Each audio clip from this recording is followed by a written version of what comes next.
ஒரு மனிதர் அல்லது விலங்கு அல்லது பறவை எதுவாயினும் அவற்றின் முதல் அடிப்படை தேவையே அன்புதான். பிறகுதான் உணவு, உடை, உறைவிடம் எல்லாம். ஒவ்வொரு மனிதரும் ஒவ்வொரு விதம், சரிதான். ஆனால் நீங்கள் அன்பை ஏந்தி செல்லும் பொழுது ஆயுதம் ஓங்கக்கூட சற்று தயங்காதவர் எவரும் இலர். நாம் எதிர்பார்க்கும் ஒன்றை முதலில் நாம் தர தயாராய் இருக்க வேண்டும்.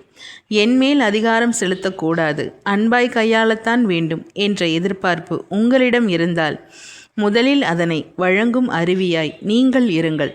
பிற்பாடு அது திரும்பி வராவிட்டால் வேண்டுமானால் ஒதுங்கிக் கொள்வோம். வீண் விரோதம் எதற்கு? நாங்கள் நாத்திகக்காரர்கள் அல்ல, பகுத்தறிவுவாதிகள். நாத்திகம் என்பது ஆத்திகர் கொடுத்த பெயர். அதுவும் ரிலிஜனாக மாற வாய்ப்புண்டு. ஆனா பகுத்தறிவு அப்படி இல்லை, அறிவே அப்படி இல்லை. ஆத்திகம் பேசும் அடியாருக்கெல்லாம் சிவமே அன்பாகும்.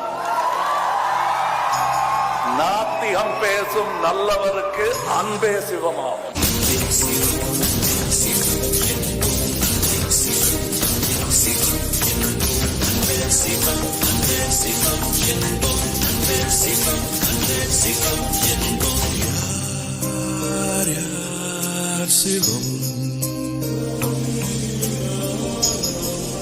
உங்க பொழப்ப கெடுக்க மாட்டேன், பொழைச்சு போங்க.